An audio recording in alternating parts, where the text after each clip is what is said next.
Hello, chào buổi sáng tất cả mọi người nhé. Buổi sáng hôm nay thì vợ con đi làm từ lúc 5 giờ rồi.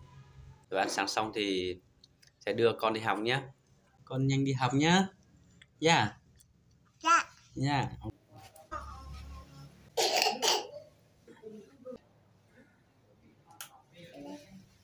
Hỏi xinh gái chưa? Đi tất.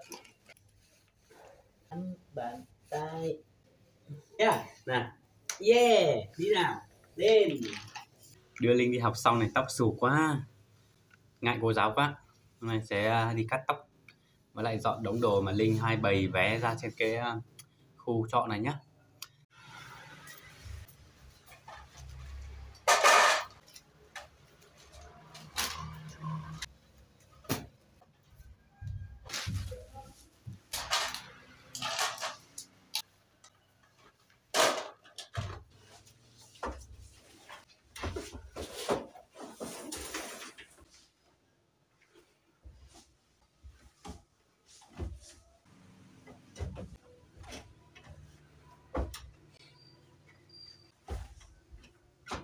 Này, vợ sót lại 20.000. Này, ví của vợ. Ui rồi, tầm 1-2.000 thôi. Thì ăn trưa của mình đã.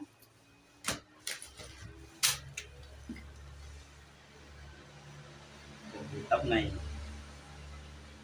Ôi, xù thế nhờ. Này, Linh này. Cái mũ Grab mà Linh còn làm vé bẩn hết trên đây.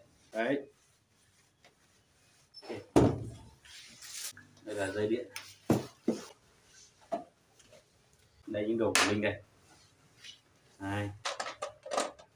Để đấy nhá, tí Linh về đi học. Okay.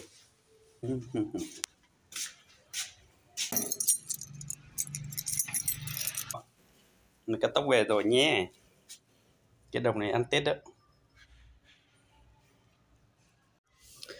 Bữa trưa của mình đây nhé. Có mấy cốc rau và bây giờ chuẩn bị đi nấu cơm. Ok, mình bắt đầu đi nấu cơm nhé.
Mời các bác ăn cơm nhé.